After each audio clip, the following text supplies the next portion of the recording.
صلوا على محمد.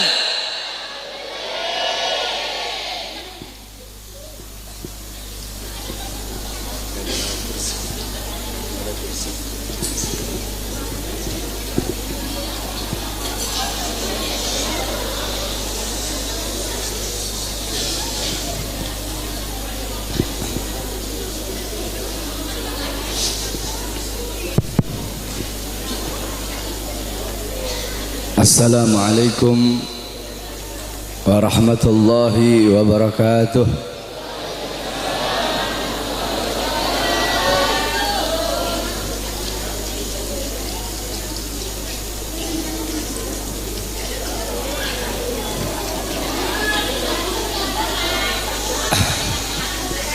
Sebelum saya mulai, saya harapkan kepada jamaah khususnya ibu-ibu, tolong jangan ada yang ribut. Bismillahirrahmanirrahim. Alhamdulillahi dzil jalali wa syari'il harami wal halali.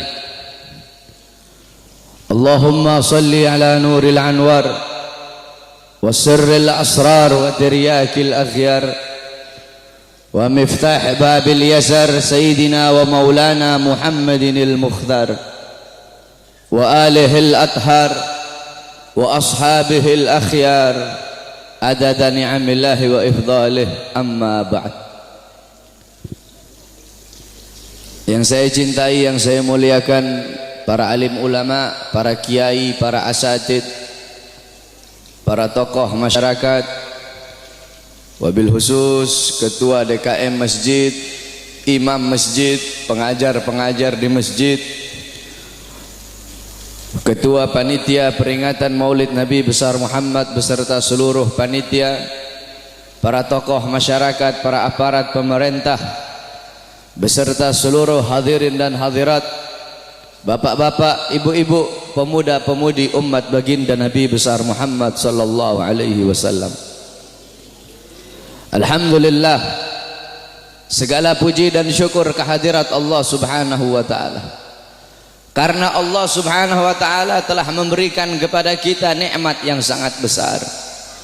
Allah telah memberikan kepada kita keagungan yang sangat besar. Allah telah memberikan kepada kita rahmat yang sangat besar. Apa nikmat Allah yang sangat besar? Apa karunia Allah yang sangat besar? Apa rahmat Allah yang sangat besar? Nikmat, karunia, rahmat, anugerah Allah yang sangat besar bukan iman, bukan Islam, bukan takwa, tetapi baginda Nabi besar Muhammad.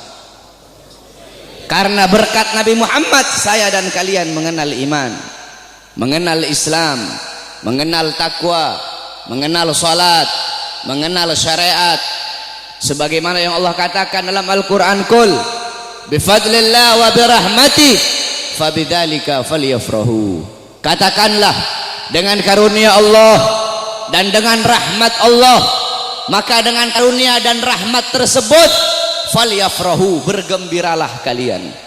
Dalam kitab tafsir Ma'alimut Tanzil Al-Imam Baghawi, dan dalam kitab tafsir Jami'ul Bayan Al-Imam Ibnu Jarir At-Tabari, begitu juga dalam kitab tafsir Al-Imam Ibnu Katsir, dijelaskan bahwasanya fadlullah dalam ayat tersebut adalah Al-Quran. Sedangkan Sayyidina Abbas menafsirkan fadlullah dalam ayat tersebut adalah ilmu. Maka dengan adanya karunia Allah yaitu Al-Quran dan ilmu, dan dengan adanya rahmat Allah, siapa rahmat Allah? Baginda Nabi besar Muhammad. Maka dengan adanya karunia dan rahmat tersebut falyafrahu, bergembiralah kalian semua, senanglah kalian semua dengan adanya anugerah dan rahmat Allah. Duduknya kita di sini sebagai bukti kegembiraan kita dengan adanya baginda Nabi besar Muhammad sallallahu alaihi wasallam. Beliau nikmat yang begitu besar, beliau rahmat Allah yang sangat besar untuk kita semua, dan Allah jadikan kita sebagai umatnya beliau. Allah jadikan kita sebagai umatnya Nabi Muhammad, umat yang terbaik, umat yang paling mulia, umat yang paling agung, umat yang kelak di yaumil kiamah akan menjadi pemimpin daripada seluruh umat dari zaman Nabi Adam hingga akhir zaman. Umat yang dimana akan berdiri di posisi paling depan membawa benderanya baginda Nabi besar Muhammad. Umat yang sangat dibanggakan oleh Nabi Muhammad. Umat yang dimana para nabi-nabi dan rasul terdahulu mereka iri kepada kita sebagai umat Nabi Muhammad. Dalam kitab Nashihul Ibad, Al-Imam Ibnu Hajar Al-Asqalani dijelaskan bahwasanya Nabi Allah Adam alaihi salam beliau berkata, aku iri kepada umat Muhammad. Aku iri kepada umat Muhammad. Kenapa? Karena Allah memberikan kepada mereka 4 macam kemuliaan yang tidak pernah Allah berikan kepada aku, tapi Allah berikan kepada mereka. Apa 4 macam kemuliaan yang Allah berikan untuk kita tapi tidak Allah berikan kepada Nabi Adam? Yang pertama kata Nabi Allah Adam alaihissalam, Allah menerima taubatku ketika aku berada di kota Mekah saja, tidak di kota-kota yang lain. Tetapi bagi umat Nabi Muhammad dimanapun mereka bertaubat, Allah terima taubatnya.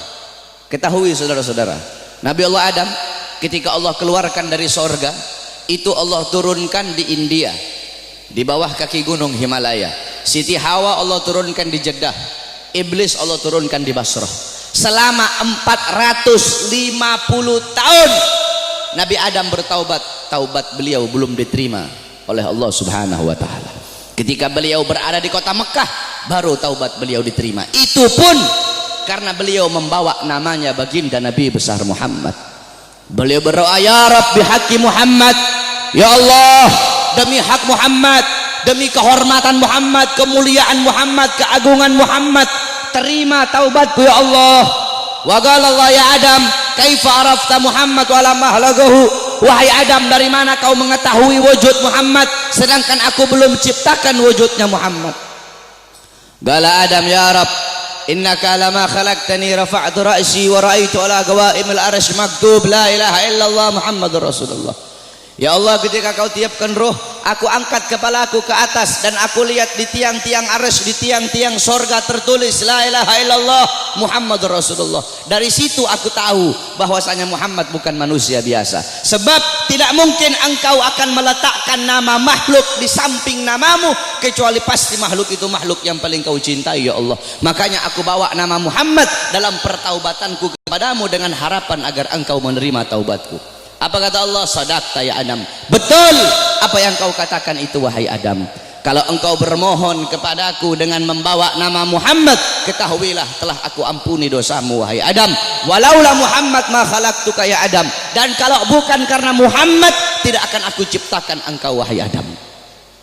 Allah menerima taubat Nabi Adam ketika beliau berada di kota Mekah. Apa kata Nabi Adam? Sedangkan bagi umat Muhammad dimanapun mereka berada, saya dan kalian kalau mau bertobat dari dosa tidak harus kita ke Mekah, saudara-saudara.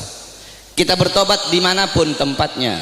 Taubatan nasuha, menyesali perbuatan dosa, tidak mengulangi perbuatan dosa, itu taubat kita diterima oleh Allah. Sedangkan kata Nabi Adam, tapi aku hanya di kota Mekah, tidak di tempat yang lain. Sedangkan umat Muhammad dimanapun mereka bertaubat, Allah terima taubat mereka. Itu pertama, tidak pernah Allah kasih untukku, tapi Allah kasih untuk kita sebagai umat Muhammad. Yang kedua kata Nabi Adam, ketika aku berbuat salah, Allah pisahkan aku dengan istriku Hawa hanya karena satu kesalahan. Satu kesalahan aku perbuat, aku makan buah khuldi, Allah pisahkan aku dengan Hawa selama ratusan tahun. Tetapi bagi umat Muhammad, pagi, siang, sore, malam mereka bermaksiat, tidak Allah pisahkan mereka dengan anak dan istri mereka. Aku cuma satu kali Allah pisahkan aku dengan Hawa. Umat Muhammad ribuan kali, jutaan kali bermaksiat, tidak Allah pisahkan mereka dengan anak dan istri mereka. Yang ketiga kata Nabi Adam, aku berbuat salah dalam keadaan berpakaian, dalam keadaan tertutup auratku. Karena Allah murka, Allah lepaskan pakaianku sehingga terlihat auratku. Tetapi bagi Muhammad kebalik, mereka berbuat dosa dalam keadaan telanjang, tapi tetap Allah kasih mereka pakaian. Aku berbuat salah dalam keadaan berpakaian, Allah lepaskan. Umat Muhammad mereka berbuat dosa dalam keadaan melepaskan pakaian, tapi tetap Allah kasih mereka pakaian. Yang keempat kata Nabi Allah Adam, aku berbuat salah di dalam sorga. Di dalam sorga aku berbuat salah. Allah murka, Allah keluarkan ke dunia. Umat Muhammad kebalik, mereka berbuat dosa di dunia, tapi kalau bertaubat, taubatnya diterima, mereka meninggal husnul khatimah, Allah masukkan mereka ke sorga. Kebalik kata Nabi Adam, aku berbuat salah di sorga, Allah keluarkan ke dunia. Umat Muhammad berbuat dosa di dunia, Allah masukkan mereka ke sorga. Aku iri kepada umat Muhammad, sungguh aku ingin menjadi umat Muhammad, kata Nabi Allah Adam alaihissalam. Lihat bagaimana kemuliaan umatnya Nabi Muhammad.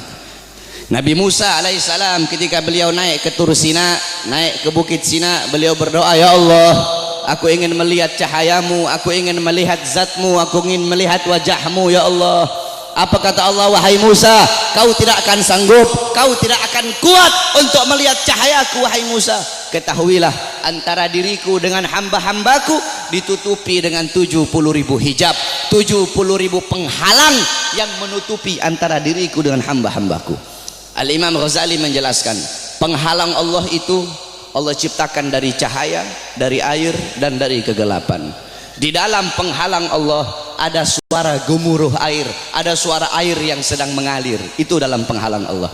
Andaikan saya dan kalian manusia biasa, Allah perdengarkan telinga kita ini untuk bisa mendengar suara air yang ada dalam penghalang Allah, saking ketakutan hati kita ini akan copot dari badan, hati kita ini keluar sendiri dari badan, saking dahsyat penghalangnya Allah. Andaikan Allah buka satu penghalang, Allah perlihatkan kepada gunung, gunung akan hancur tenggelam, tidak akan muncul sampai datangnya hari kiamat. Apa kata Allah? Wahai Musa, 70.000 penghalang ini tidak akan aku buka untuk siapapun kecuali untuk Muhammad dan untuk umat Muhammad. Apa kata Nabi Allah Musa alaihissalam? Ya Allah, kalau begitu jadikanlah aku bagian daripada umat Muhammad. Nabi Musa ingin menjadi umat Nabi Muhammad. Bahkan diriwayatkan bahwasanya Sayyidina Syekh Abil Hasan Asyadili, pengarang Hizbul Bahar, Hizbun Nasr, pengarang kitab Mafakhirul Aliyah, beliau pernah bermimpi, saudara-saudara. Ketika beliau bermimpi, dalam mimpinya beliau melihat ada Nabi Muhammad dan ada Nabi Musa sedang ngobrol. Nabi Musa bilang sama Rasulullah, wahai Muhammad, aku dengar engkau pernah berkata dalam sabdamu bahwasanya ulama ummati kal anbiya Bani Israel. Ulama dari golongan umatku itu bagaikan golongan nabi-nabi dari kalangan Bani Israel. Apakah betul wahai Muhammad? Apa kata Rasulullah? Ini dalam mimpinya Syekh Abil Hasan Asyadili. Apa kata Rasulullah? Iya betul. Ulama umatku itu kepintarannya, kepintarannya itu sama seperti kepintaran nabi-nabi dari kalangan Bani Israel. Kata Nabi Musa, coba seperti apa sih ulama umatmu itu? Aku pengen lihat coba. Nabi Muhammad memanggil Al-Imam Ghazali di dalam mimpinya Syekh Abil Hasan Asyadili. Imam Ghazali dipanggil oleh Nabi Muhammad. Nabi Muhammad bilang, ini salah satu daripada ulama umatku yang aku banggakan. Akhirnya kata Nabi Musa, siapa namamu? Kata Imam Ghazali apa? Ana Muhammad bin Muhammad bin Muhammad. Kata Nabi Musa, stop. Wahai Rasulullah, ini kamu bilang pinter. Saya nanya siapa namanya? Dia jawab Muhammad bin Muhammad bin Muhammad. Kalau dia pinter cukup dia jawab Muhammad. Stop. Sudah. Tidak usah dia bilang Muhammad bin Muhammad. Saya nggak nanya nama bapaknya, saya nggak nanya nama kakeknya. Kalau dia pinter cukup dia jawab Muhammad. Udah, stop.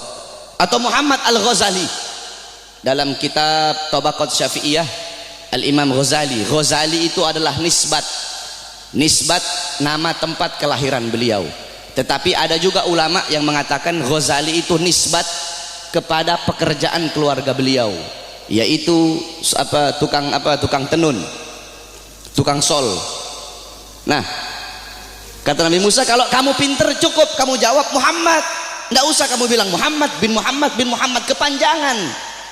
Apa kata Nabi Musa? Apa kata Imam Ghazali? Ya Rasulullah, izinkan aku untuk menjawab ya Rasulullah. Diizinkan oleh Rasul, dijawab oleh Imam Ghazali, wahai Musa kalimullah. Dulu Allah pernah nanya, wahai Musa, apa yang ada di tanganmu? Engkau bilang, ya Allah, ini tongkat. Tongkat ini untuk menyandar, untuk bersandar. Tongkat ini untuk memukul. Harusnya kalau kau pinter cukup kau jawab ini tongkat. Nggak usah kau jawab tongkat ini untuk ini, untuk ini, untuk ini. Karena Allah nanya apa yang ada di tanganmu. Allah tidak tanya untuk apa itu. Apa kata Nabi Musa? Karena aku ingin bercakap-cakap lama dengan Allah. Aku ingin punya waktu yang panjang dengan Allah untuk mengambil berkah. Apa kata Imam Ghazali? Begitupun aku jawab dengan jawaban yang panjang untuk bercakap-cakap lama denganmu agar mendapatkan keberkahan darimu yang pernah berbicara dengan Allah. Baru diakui oleh Nabi Musa kepintaran ulama daripada umatnya Nabi Muhammad sallallahu alaihi wasallam. Coba kau lihat dalam kitab Khasaisul Ummatul Muhammadiyah, dalam kitab keutamaan-keutamaan, kekhususan yang Allah kasih kepada umat Nabi Muhammad, umat terdahulu, saudara-saudara, kalau mereka berbuat dosa, Allah tidak segampang akan mengampuni dosa mereka. Bani Israel kalau mereka berbuat dosa, mereka harus cari jurang yang tinggi, loncat ke bawah sampai mati, baru diterima taubatnya oleh Allah. Kita tidak, Allah kasih kemudahan. Umat terdahulu kalau anggota tubuh mereka ada yang terkena najis, harus dihilangkan dengan kulit-kulitnya. Kita tidak, terkena najis cukup hilangkan najis itu. Kalau menggoladoh najisnya berat, pakai air dicampur dengan tanah. Allah kasih kita kemudahan, Allah kasih kita keutamaan. Kenapa? Karena kita adalah umat Nabi Muhammad. Kuntum khairu ummatin ukhrijat linnas. Kamu sekalian umat yang paling bagus, umat yang paling baik, umat yang paling utama, umat yang paling mulia yang Allah keluarkan untuk segenap manusia. Kenapa kau jadi umat yang terbaik? Kenapa kau jadi umat yang termulia? Bukan karena salatmu, ibadahmu, amalmu, ilmumu, bukan. Tapi karena kau, saya adalah umatnya Nabi Muhammad. Kita menjadi mulia karena kemuliaan Nabi Muhammad. Makkah menjadi kota yang mulia karena Makkah kota kelahiran Nabi Muhammad. Madinah menjadi kota yang mulia karena Madinah kota hijrah dan kota wafatnya Nabi Muhammad. Hajar Aswad menjadi batu yang mulia karena Hajar Aswad pernah dicium oleh bibirnya Nabi Muhammad. Buraq menjadi kendaraan yang mulia karena Buraq pernah ditunggangi oleh Nabi Muhammad. Bahkan ada salah satu ulama yang mempertanyakan, siapa yang lebih mulia, sendalnya Nabi atau malaikat Jibril alaihi salam? Jibril alaihi salam tidak pernah berjumpa langsung dengan Allah, tetapi Nabi Muhammad bahkan sendalnya telah berjumpa dengan Allah. Dalam kitab Al-Anwar Al-Bahiyah dijelaskan sendalnya Nabi berjumpa dengan Allah. Kenapa sandal itu menjadi mulia? Sandal itu menjadi mulia karena dipakai oleh kaki yang mulia, kakinya baginda Nabi besar Muhammad. Pernah seseorang bertanya kepada salah satu ulama, siapa yang lebih mulia, Ka'bah ataukah makbarahnya Nabi? Ka'bah atau kuburnya Nabi yang lebih mulia? Apa jawab ulama itu? Kalau kita lihat dari kuburnya, maka Ka'bah lebih mulia. Tetapi kalau dilihat dari sesuatu yang bersemayam dalam kubur itu, maka sesuatu yang bersemayam dalam kubur itu lebih mulia ribuan jutaan kali daripada Ka'bah. Siapa? Nabi Muhammad sallallahu alaihi wasallam. Kita menjadi mulia karena Nabi Muhammad. Ma madahtu Muhammadan bi ghasidati walakin mudiha ghasidati bi Muhammadin. Tidaklah aku memuji Nabi dengan syairku, aku tidak memuliakan Nabi dengan syairku, aku tidak mengagungkan Nabi dengan syairku, tetapi syairku yang menjadi mulia karena telah memuliakan Nabi Muhammad. Syairku yang menjadi agung karena telah mengagungkan Nabi Muhammad. Syairku yang menjadi terpuji karena telah memuji Nabi Muhammad. Kalian nih, kalian semua yang duduk di sini merayakan Maulid Nabi. Nabi Muhammad tidak butuh, tapi kita yang butuh untuk merayakan Maulid Nabi Muhammad. Kamu duduk di sini memuliakan Nabi, mengagungkan Nabi. Nabi tidak butuh, tapi kamu yang butuh untuk memuliakan dan mengagungkan Nabi Muhammad. Kamu duduk di sini bersolawat kepada Nabi, memuji Nabi, mengagungkan Nabi. Itu tidak akan menambahkan kemuliaan Nabi. Kalau dengan kamu bersolawat menambahkan kemuliaan Nabi, berarti Nabi butuh dengan solawatmu. Nabi tidak butuh, tapi kamu dan saya yang butuh dengan bersolawat kepada Nabi. Kita memuliakan Nabi tidak akan menambahkan kemuliaan Nabi, tapi itu menambahkan kemuliaan kita. Kita tidak bersolawat, tidak mengagungkan beliau, itu juga tidak akan mengurangi kemuliaan beliau. Karena beliau kemuliaannya lautan jadi tinta, pohon jadi pena, digunakan untuk melukis kemuliaan Nabi, lautan jadi tinta, pohon jadi pena, tidak akan sanggup untuk melukis tentang kemuliaan Nabi Muhammad. Maka saya dan kalian menjadi mulia karena kemuliaan Nabi Muhammad sallallahu alaihi wasallam. Nabi Allah Adam, saudara-saudara, Allah memerintahkan kepada seluruh penghuni langit untuk bersujud kepada Adam. Kenapa, saudara-saudara? Para ulama mengatakan, pertama, untuk memuliakan nur Nabi Muhammad yang ada dalam tulang sulbi Nabi Adam alaihissalam. Makanya kenapa ketika iblis tidak mau bersujud, Allah sangat-sangat murka. Allah tidak memandang Nabi Adamnya, tetapi yang Allah pandang nur Nabi Muhammad yang ada dalam tulang sulbi Nabi Allah Adam alaihissalam. Saudara-saudara, para ulama-ulama salaf kita itu kalau dengar azan, mereka pasti meletakkan kedua jempolnya ini di langit-langit. Mereka letakkan di langit-langit, kemudian mereka usap di kelopak mata mereka sambil berkata, marhaban bihabibi wa qurrati aini. Kenapa, saudara-saudara? Dulu Nabi Adam alaihissalam itu selalu dibuntuti oleh malaikat. Kemanapun Nabi Adam pergi diikuti oleh malaikat. Nabi Adam bertanya, ya Allah, kenapa setiap aku pergi kok di belakangku selalu ada malaikat? Apa kata Allah? Karena mereka tertarik dengan nur yang ada dalam tulang sulbimu. Apa nur yang ada dalam tulang sulbimu? Nur itu adalah nur daripada nanti salah satu cucumu.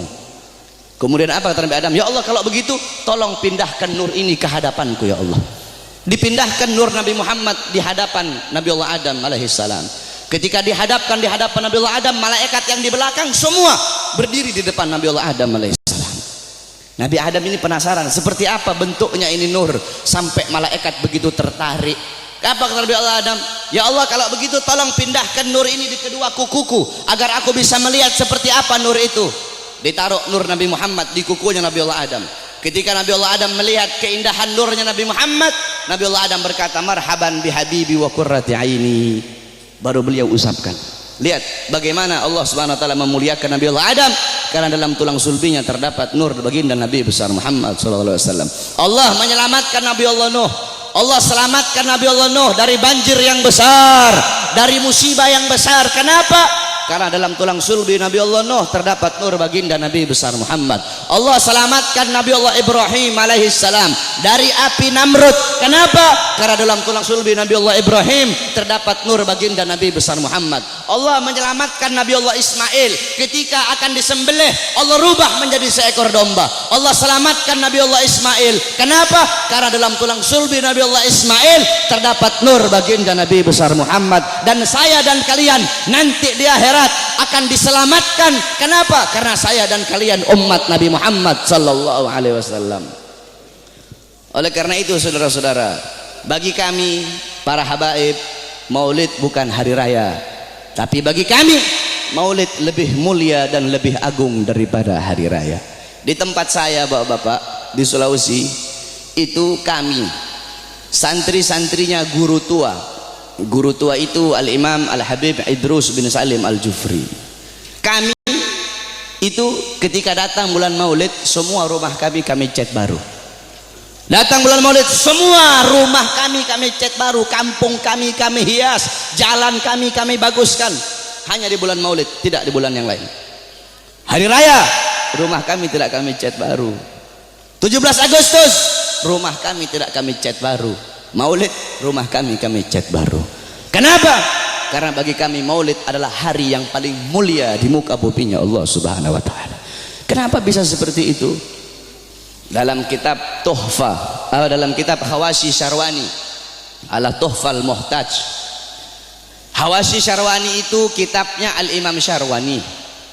Tuhfal Muhtaj itu kitabnya Al-Imam Ibnu Hajar Al-Haytami. Yang dimana Tuhfal Muhtaj adalah syarah daripada kitab Minhajut Talibin Al-Imam Nawawi. Jadi kalau ente orang belajar fikih, ada namanya matan, ada namanya syarah, ada namanya hawashi. Matan itu isi, syarah itu penjelasan daripada matan, hawashi penjelasan lebih rinci daripada syarah. Jadi matan diberi syarah, syarah diberi hawashi. Matannya itu Minhajut Talibin Imam Nawawi, disyarahkan oleh Imam Ibnu Hajar Al-Haytami, yaitu Tuhfal Muhtaj, syarah Minhaj. Tuhfal Muhtaj kemudian dijelaskan lagi oleh Al-Imam Syarwani yang diberi nama Khawashi Syarwani. Dalam kitab Khawashi Syarwani dijelaskan bahwasanya inna afdhalal layali, sesungguhnya paling mulianya malam itu, paling utamanya malam itu yaitu malam kelahiran baginda Nabi besar Muhammad. Setelah malam kelahiran Nabi baru malam Lailatul Qadar. Setelah malam Lailatul Qadar baru malam Isra. Setelah malam Isra setelah malam Lailatul Qadar malam Jumat. Setelah malam Jumat baru malam Isra. Kenapa malam kelahiran Nabi menjadi malam yang paling mulia? Kenapa malam kelahiran Nabi menjadi malam yang paling agung? As-Sayyid Al-Habib Muhammad bin Alwi Al-Maliki, beliau mengutip perkataan daripada Al-Imam Haramain Sayyid Amin Qutbi. Beliau berkata, Sayyid Amin Qutbi berkata, ya Lailatul Itsnin, madza safahat, wahai malam Senin, apa yang telah menyapamu? Wahai malam Senin, apa yang telah menyapamu? Kau begitu mulia, kau begitu agung, engkau begitu wangi, wahai malam Senin. Berawal hari-hari yang mulia dalam Islam semua berawal darimu. Adanya Idul Fitri, adanya Idul Adha, adanya Ramadan, adanya Rajab, adanya Fathul Makkah, adanya kemenangan perang Badar, adanya Lailatul Qadar, adanya hari Jumat, adanya malam Jumat, adanya 10 Muharram, semua berawal darimu wahai malam Senin. Kenapa? Karena pada malam Senin itu lahir baginda Nabi besar Muhammad sallallahu alaihi wasallam, sehingga malam kelahiran Nabi menjadi malam yang paling mulia di muka bumi. Kenapa? Karena kalau tidak ada kelahiran Nabi, tidak akan ada Idul Fitri, tidak akan ada Idul Adha, tidak akan ada iman, tidak akan ada Islam. Makanya sampai begitu Allah memuliakan kelahiran Nabi Muhammad, karena begitu Allah ini memuliakan kelahiran Nabi, sampai orang yang meninggal dalam keadaan kafir, akan tetapi karena dia gembira dengan kelahiran Nabi, Allah ringankan azabnya dalam neraka. Dalam kitab Tafsir Bidayah wan Nihayah, Al-Imam Ibnu Katsir beliau meriwayatkan bahwasanya Sayyidina Abbas bin Abdul Muthalib pernah bermimpi berjumpa dengan Abu Lahab. Dalam mimpinya Sayyidina Abbas bin Abdul Muthalib bermimpi Abu Lahab sedang disiksa dalam neraka. Akan tetapi setiap hari Senin azab dan siksanya Abu Lahab dihentikan dan Allah gantikan dengan rahmat. Dari jari-jari Abu Lahab itu bisa keluar air sehingga dia bisa minum dari air tersebut. Maka Sayyidina Abbas pun bertanya, wahai Abu Lahab, kenapa setiap hari Senin Allah angkat azab dan siksamu? Dari jari-jarimu bisa keluar air, kenapa hanya di hari Senin, tidak di hari-hari yang lain? Apa kata Abu Lahab? Iya, karena dulu ketika Muhammad lahir, aku bergembira dengan lahirnya Muhammad. Aku memiliki budak yang bernama Suwaibah. Suwaibah datang kepadaku memberi kabar tentang lahirnya Muhammad. Aku gembira sehingga aku bebaskan Suwaibah.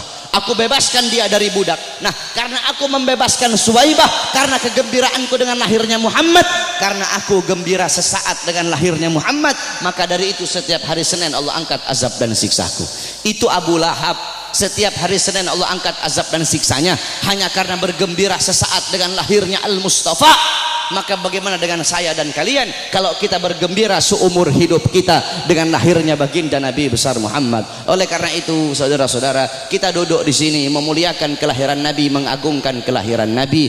Ini suatu perbuatan yang mulia. Tetapi banyak juga golongan-golongan di luar sana, banyak golongan-golongan yang mulut kotornya berani mengatakan bahwasanya orang-orang yang duduk di maulid itu mereka telah berbuat dosa besar. Maulid itu adalah bid'ah dhalalah, maulid itu bid'ah yang sesat, maulid itu sumber kesyirikan, maulid itu sumber kekafiran. Banyak golongan-golongan di luar sana yang berkata seperti itu. Ini golongan-golongan yang bodoh, golongan-golongan yang goblok, golongan-golongan yang dungu, tidak ngerti kaidah fikih, tidak ngerti takhrij hadis, tidak ngerti mustalah hadis, baru belajar beberapa tahun di Arab Saudi, pulang baru punya jenggot 8 lembar 9 lembar, sudah berani menyesat-nyesatkan orang yang duduk di majelis maulidnya Nabi Muhammad sallallahu alaihi wasallam. Saudara-saudara, kalau kita mau lihat bid'ahnya, luarnya iya bid'ah, luarnya bid'ah, luarnya covernya bid'ah,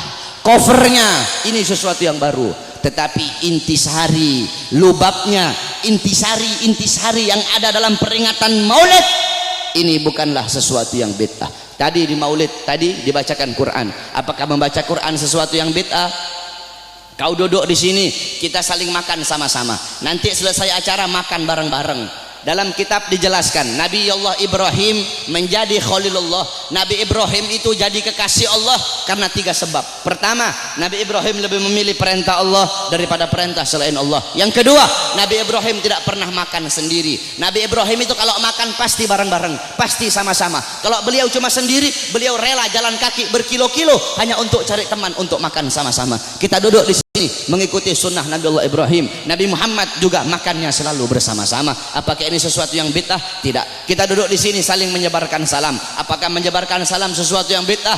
Nabi Muhammad berkata, afsus salam, sebarkan salam. Kita duduk di sini saling memberi makan. Nabi Muhammad bilang, wa'atimut ta'am, berilah makan. Kita duduk di sini menyambung tali silaturahmi. Kata Nabi Muhammad, wasilul arham, sambunglah tali persaudaraan. Kita duduk di sini mengenang Nabi Muhammad, menyebut-nyebut nama Rasulullah sallallahu alaihi wasallam. Bukankah dalam hadis riwayat Ad-Dailami dalam kitab musnad beliau, yaitu kitab yang bernama Al-Firdaus, Dolar Rasul, Zikrul Anbiya minal ibadah, mengingat para nabi, mengingat para rasul itu adalah ibadah. Zikrul sholihin minal kafarah, zikrul maut minas sadaqah, wa zikrul kubur yugarribukum minal jannah. Kata Nabi Muhammad, mengingat para nabi, mengingat para rasul, menyebut-nyebut nama mereka itu adalah ibadah. Kita duduk di sini menyebut Nabi Muhammad, mengingat Nabi Muhammad, mengenang Nabi Muhammad, membaca sirah beliau, tarikh beliau agar bisa mengambil iktibar, mengambil pelajaran dari kisah hidup beliau. Apakah ini sesuatu yang bid'ah?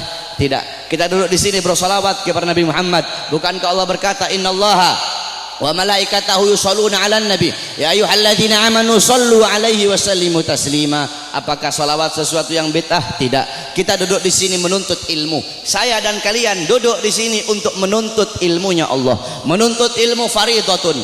Menuntut ilmu hukumnya sangat-sangat wajib. Dalam kaidah dijelaskan, amrun bisyai' amrun biwasailihi.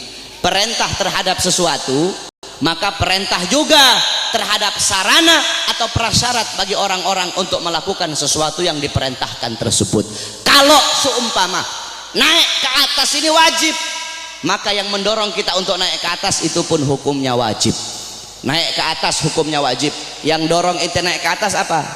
Tangga, maka tangga juga hukumnya wajib. Kalau ente naik ke atas hukumnya sunnah, maka tangga juga hukumnya jadi sunnah. Saudara-saudara, beli baju, membeli baju hukumnya apa? Mubah. Beli baju hukumnya mubah. Menutup aurat hukumnya wajib. Menutup aurat hukumnya wajib. Kamu sedang keluar dari rumah, tiba-tiba bajumu lepas, bajumu sobek atau bajumu lepas, kelihatan kamu punya aurat. Kelihatan kamu punya aurat. Membeli baju hukumnya mubah, tapi ketika itu berubah menjadi wajib. Kenapa? Karena baju salah satunya yang menjadi syarat bagimu untuk bisa tutup kau punya aurat, sedangkan nutup aurat hukumnya wajib. Bersiwak hukumnya apa? Sunnah. Bikin kantong baju hukumnya apa? Bikin kantong baju hukumnya mubah. Bersiwak hukumnya sunnah. Bikin kantong baju hukumnya mubah. Kamu mau keluar rumah, kantong apa? Bajumu tidak punya kantong. Bajumu tidak punya kantong. Kalau tidak ada kantong tidak bisa kamu bawa. Kamu punya siwak. Sedangkan bersiwak hukumnya sunnah. Bikin kantong baju hukumnya mubah. Ketika itu berubah, bikin kantong baju hukumnya jadi sunnah. Kenapa? Karena kantong baju yang jadi syarat bagimu untuk bisa bawa kau punya siwak. Nah, menuntut ilmu hukumnya wajib, saudara-saudara. Maka ketika maulid menjadikan dirimu, mendorong dirimu untuk menuntut ilmu, maka ketika itu maulid pun hukumnya berubah menjadi wajib. Kalau maulid mendorong engkau untuk sedekah, sedekah hukumnya sunnah, maka maulid juga hukumnya menjadi sunnah. Bersolawat hukumnya sunnah, maka ketika itu maulid mendorong kau untuk bersolawat, maka maulid juga hukumnya menjadi sunnah. Oleh karena itu nanti wasiat saya, kalau nanti ada yang nanya kepada kalian semua, kenapa kamu merayakan maulid Nabi Muhammad? Jawab, saya merayakan maulid Nabi untuk memuliakan dan mengagungkan kelahiran Nabi. Siapa yang suruh memuliakan kelahiran Nabi? Siapa yang suruh mengagungkan kelahiran Nabi? Yang suruh adalah Allah. Ayat tadi itu, qul bi fadlillah wa bi rahmati fabidzalika falyafrahu. Katakanlah dengan anugerah dan rahmat Allah, dengan rahmat itu fayafrahu, gembira kalian, senanglah kalian dengan adanya karunia dan rahmat Allah Subhanahu wa taala. Saudara-saudara, ada beberapa ibadah yang sengaja dikaitkan dengan sejarah. Contohnya haji. Haji itu ibadah wajib. sengaja dikaitkan dengan sejarah Nabi Allah Ibrahim, mulai dari wukuf, tawaf, sa'i, melempar jumrah, sehingga ibadah haji menjadi ibadah wajib. Berpuasa pada tanggal 10 Muharram, berpuasa pada tanggal 10 Muharram itu sengaja dikaitkan dengan sejarah Nabi Musa alaihi salam. Ketika Rasulullah nanya sama Yahudi Madinah, kenapa kalian berpuasa pada tanggal 10 Muharram?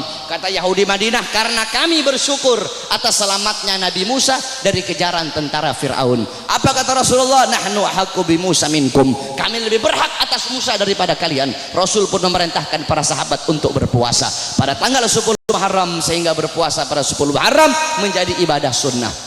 Saudara-saudara, para ulama mengatakan, jikalau perhatikan kata-kata ini, jikalau berpuasa pada tanggal 10 Muharram menjadi ibadah sunnah karena bersyukur atas selamatnya Nabi Musa, maka bagaimana dengan terselamatkan seluruh alam semesta ini berkat adanya Nabi Muhammad?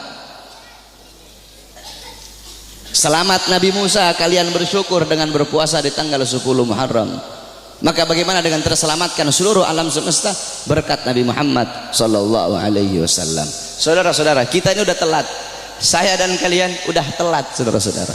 Yang pertama kali memuliakan kelahiran Nabi, yang pertama kali mengagungkan kelahiran Nabi adalah Allah subhanahu wa ta'ala. Tetapi Allah punya cara lain. Cara Allah tidak sama dengan cara kita. Cara kita memuliakan hari kelahiran Nabi, duduk di sini undang para ulama, para habaib, para kiai, minta nasihat dari beliau-beliau, bersolawat, baca maulid. Itu cara kita. Tapi Allah punya cara sendiri. Bagaimana cara Allah memuliakan kelahiran Nabi? Yang pertama kali memuliakan kelahiran Nabi itu Allah, bukan manusia, bukan malaikat, Allah subhanahu wa ta'ala. Bagaimana caranya Allah memuliakan kelahiran Nabi?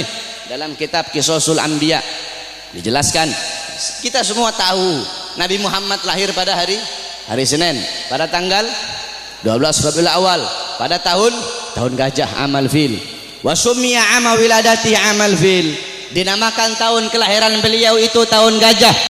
Li'anna malikal Habasyah, karena raja Habasyah mengutus tentara-tentara yang menaiki gajah yang besar. Untuk apa? Lihadmil Ka'bah, untuk merusak Ka'bah, untuk menghancurkan Ka'bah.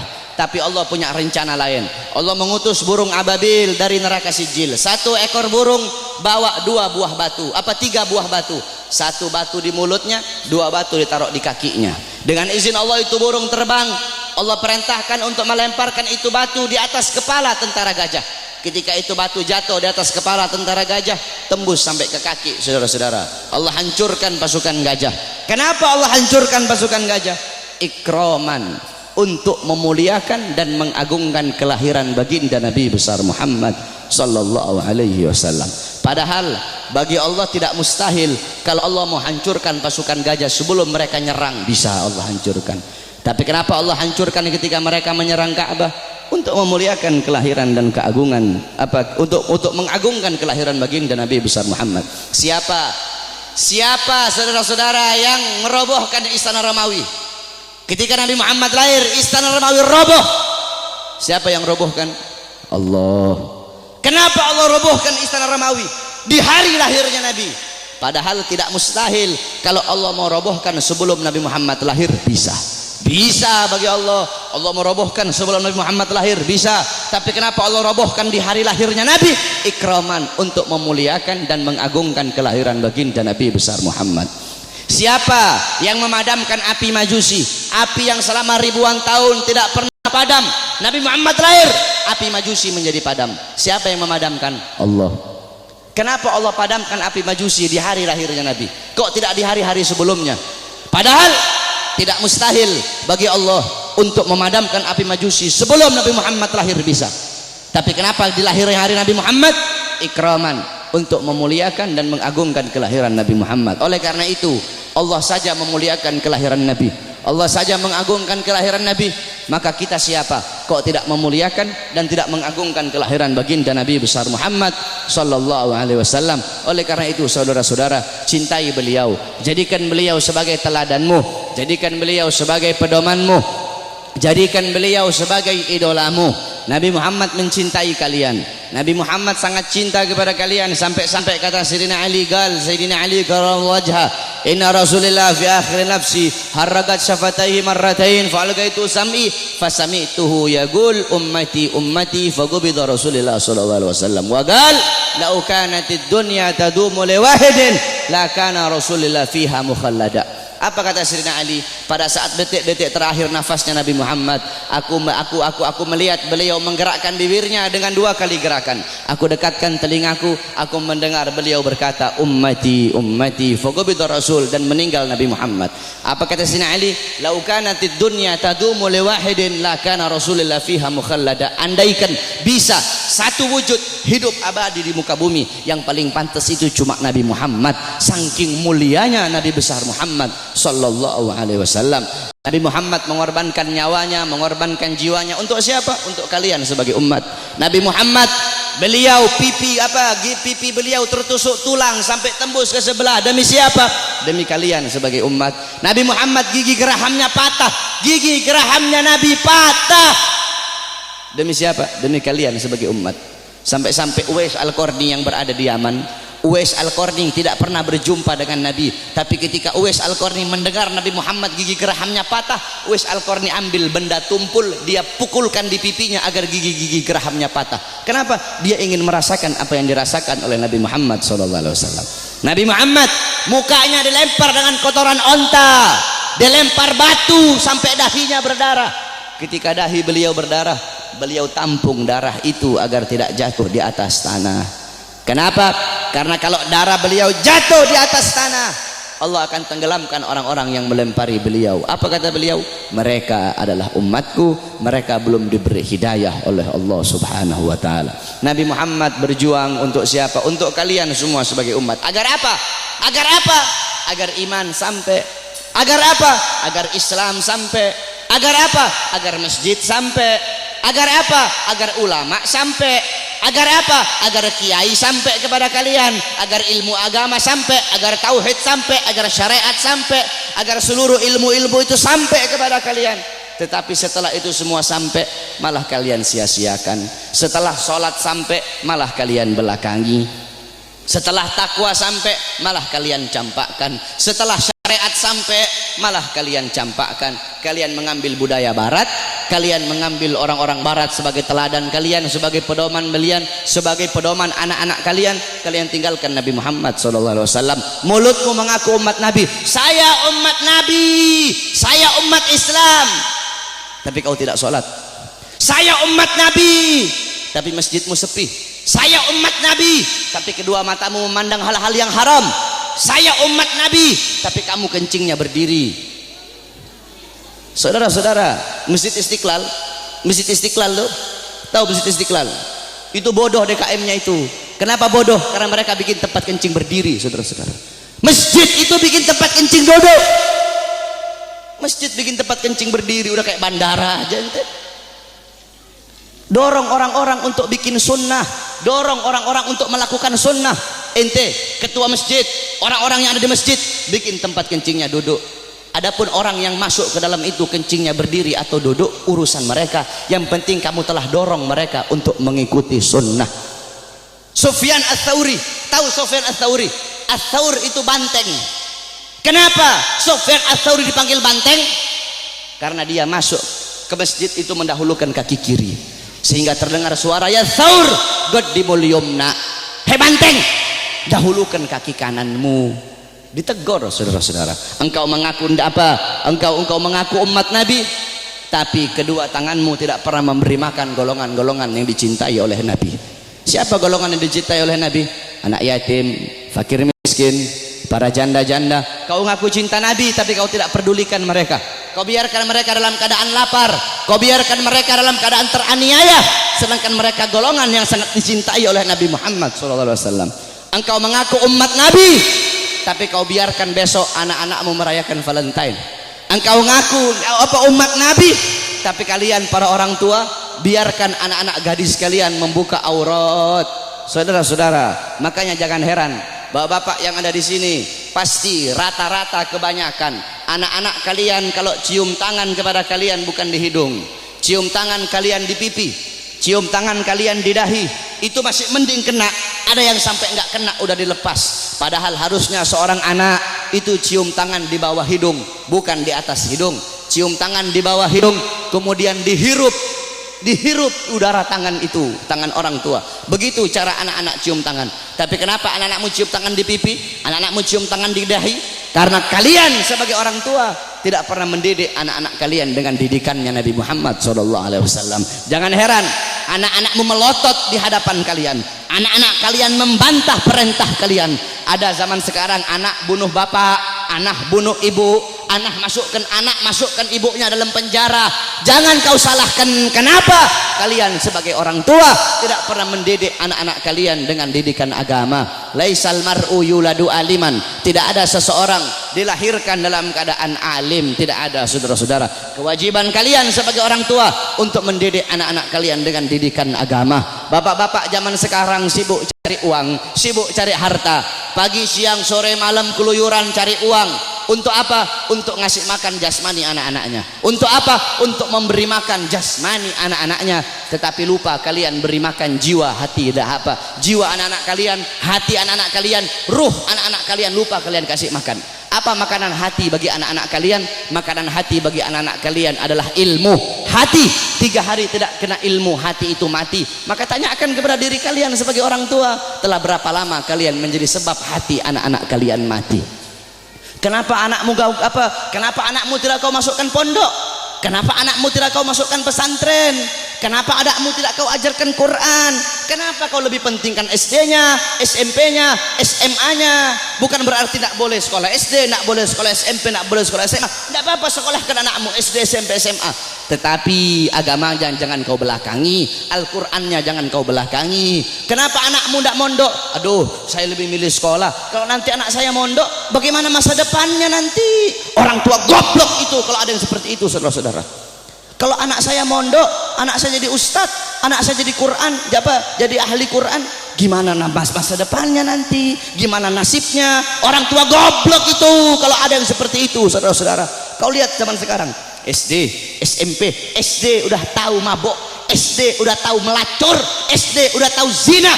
Itu SD. Bagaimana SMP-nya? Itu SMP. Bagaimana SMA-nya? Saudara-saudara, jangan kau pentingkan pendidikan dunia anak-anakmu, tapi lebih pentingkan pendidikan akhirat anak-anakmu. Didik dengan didikan Nabi.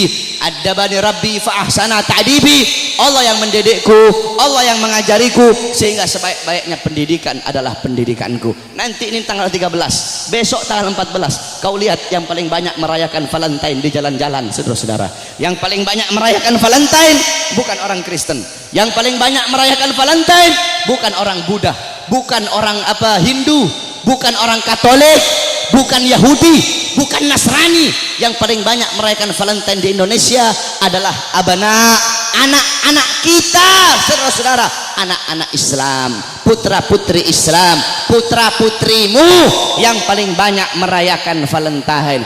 Valentine itu adalah harinya orang-orang Romawi. Valentine itu adalah mengenang kematian si Santa Valentino atau siapa itu namanya, orang-orang Romawi itu. Man tasyabbaha biqaumin fahuwa minhum. Kata Rasulullah, barang siapa yang mengikuti suatu kaum, maka dia sama dengan kaum tersebut. Engkau mengikuti orang Romawi, engkau mengikuti orang Barat, engkau mengikuti orang kafir, mengikuti budaya mereka, mengikuti adat istiadat mereka, mengikuti hari-hari besar mereka, engkau sama seperti mereka. Mereka dilaknat, engkau pun akan dilaknat oleh Allah Subhanahu wa taala. Memang betul kata Nabi Muhammad sallallahu alaihi wasallam, beliau pernah bersabda, la taqumus saah. Kata beliau, tidak akan terjadi hari kiamat, kata beliau, hatta sehingga kata beliau, ta'khuda umatku itu mengambil jejak, umatku itu mengikuti jejaknya siapa? Jejaknya orang-orang sebelum mereka. Jejak orang-orang sebelum mereka, kata Nabi Muhammad sallallahu alaihi wasallam. Shibran bi shibrin, sejengkal demi sejengkal, kata Nabi Muhammad. Wa dhira'an bi dhira'in, sehasta demi sehasta, kata Nabi Muhammad.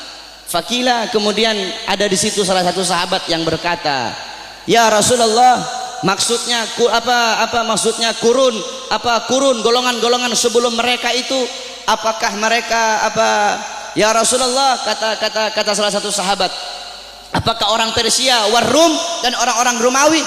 Apa kata Rasulullah sallallahu alaihi wasallam? Siapa lagi kalau bukan mereka? Lihat, yang dikatakan Nabi Muhammad sallallahu alaihi wasallam betul. Nanti ada nanti kiamat tidak akan terjadi, kiamat itu tidak akan datang nanti sebelum umatku itu sampai sehingga umatku akan mengikuti orang-orang Romawi dan orang-orang Persia, baik gaya pakaian mereka mengikuti hari-hari besar mereka, kata Rasulullah sallallahu alaihi wasallam. Maka ketika itu sudah terjadi, berarti itu adalah salah satu daripada tanda-tanda kiamat. Oleh karena itu saudara-saudara sekalian yang dimuliakan oleh Allah, didik kau punya anak-anak dengan didikan Nabi Muhammad. Begitu juga ibu-ibu zaman sekarang ini, mereka tahu di mana letak kursi mereka, di mana letak dapur mereka, di mana letak tempat make up mereka, tapi mereka tidak tahu di mana letak anak-anak perempuan mereka. Anak-anak perempuan kalian biarkan berjalan dengan laki-laki yang bukan muhrim. Anak-anak perempuan kalian biarkan telanjang. Anak-anak perempuan kalian biarkan membuka aurat. Saudara-saudara, Hadramaut melahirkan para aulia. Bumi Hadramaut itu melahirkan para wali, melahirkan para aulia, fuqaha, ulama. Kenapa? Itu tidak terlepas dari wanita-wanita yang ada di sana. Bagaimana wanita yang ada di sana? Wanita yang ada di sana seumur hidup mereka cuma keluar 3 kali. Seumur hidup mereka keluar cuma 3 kali. Pertama, ketika mereka masih kecil, keluar bersama bapaknya. Kedua, ketika mereka sudah menikah, keluar, diambil oleh suaminya, keluar dari rumahnya. Ketiga, ketika mereka mati, keluar, diantar ke kuburnya.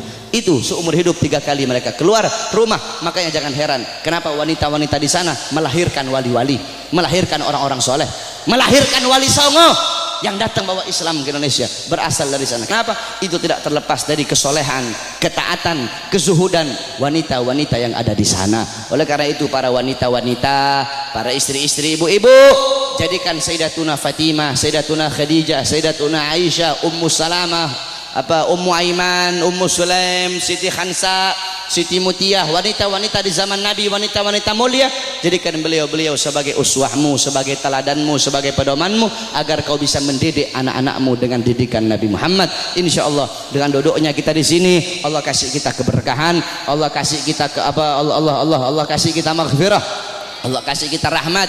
Kita bermalam-malaman di sini untuk Nabi Muhammad. Insya Allah kedua mata kita Allah halalkan kelak di yaumil kiamah untuk memandang wajah indah baginda Sayyidina Muhammad sallallahu alaihi wasallam. Amin amin ya rabbal alamin. Ingat saudara-saudara, tidak ada kata capek untuk Nabi, tidak ada kata mahal untuk Nabi Muhammad. Oh, saya bikin maulid ini, aduh bagaimana ini, pusing saya nyari dana. Tidak ada kata mahal untuk Nabi Muhammad. Untuk Nabi triliunan itu tidak ada harganya. Kau bikin maulid, kalian nih takmir masjid bikin maulid, jangankan habis 1 triliun, kalian habis 100 triliun, itu murah untuk Nabi Muhammad sallallahu alaihi wasallam.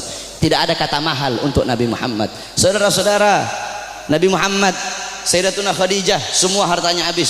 Sayyidina Utsman, Sayyidina Umar, Sayyidina Abu Bakar, sampai sebelum Sayyidatuna Khadijah meninggal, apa kata beliau? Wahai suamiku, hartaku semua sudah habis. Nanti kalau aku mati nih, kamu butuh uang, kau gali kuburku, ambil tulang-tulangku, kau jual untuk Islam. Sampai segitunya, tidak ada kata mahal. Nah ini kita kadang untuk Nabi kita capek, untuk Nabi ayo udah kemalaman nih, tidak ada kata kemalaman untuk Nabi. Aduh mau ngaji, aduh hujan nih, tidak ada kata hujan untuk Nabi Muhammad. Aduh mau pergi maulid jauh, tidak ada kata jauh untuk Nabi Muhammad. Nanti jangan jadi banci ente. Untuk Nabi capek, untuk Nabi jauh, tidak ada kata jauh untuk Nabi Muhammad. Pakai gaya-gaya, pakai baju my trip, my adventure, tetapi hadir-hadir di maulid tidak mau, sholat ke masjid tidak mau. Banci itu, bukan laki-laki itu, saudara-saudara. Oleh karena itu sekali lagi, para anak-anak muda, jadilah kalian anak-anak muda yang baik, jadi kalian anak-anak muda yang bagus. Jangan kau ikut orang-orang Yahudi, jangan kau ikut orang-orang Nasrani. Mereka tidak bakal bikin kau baik, mereka tidak bakal bikin kau bagus, mereka bakal bikin kau buruk, mereka bakal bikin kau terjerumus ke dalam kezaliman, terjerumus ke dalam maksiat, mungkarat, dolalat, sayyiat. Karena apa saudara-saudara? Nasib desamu nih, nasib kampungmu semua ini ke depan, nasib masjid ke depan, desamu ke depan, itu tergantung anak-anak muda. Kalau anak-anak mudamu baik, ke depan kampungmu jadi kampung yang baik. Tapi kalau anak-anak mudamu rusak, anak-anak mudamu bangsat, ke depan kampungmu akan jadi kampung yang bangsat. Kalau negara sekarang ini anak-anak mudanya baik, kenal Nabi, ke depan negara ini akan jadi negara yang baik. Tapi kalau anak-anak mudanya narkoba, anak-anak mudanya judi, anak-anak mudanya melacur, anak-anak mudanya mabuk, ke depan ini negara akan jadi negara bangsat, saudara-saudara. Tetapi kita berdoa kepada Allah, semoga Allah jadikan ini negara-negara aman, ini negara jadi negara yang baik, jadi negara yang makmur. Makmur bukan karena pejabatnya, makmur insya Allah karena doa-doa para ulama dan doa para solihin. Amin amin ya rabbal alamin. Ya Rabbana syarifna wa karimna bi ru'yati sayyidina al-Mustafa. Ya Rabbana syarifna wa karimna bi ru'yati sayyidina al-Mustafa. Kita doakan para ulama kita, para guru-guru, para ulama, para ustadz, para murabbi kita, semoga Allah panjangkan umur beliau-beliau, karena beliau-beliau pewaris Nabi, penyambung lidah Nabi, penerus perjuangan Nabi. Semoga Allah panjangkan umur-umur beliau, Allah permudah urusan dunia akhirat beliau, Allah sehatkan jasmani dan ruhani beliau, sehingga ilmu-ilmu beliau bermanfaat untuk kita semua. Amin amin ya rabbal alamin. Wal afu minkum. Wassalamualaikum warahmatullahi wabarakatuh.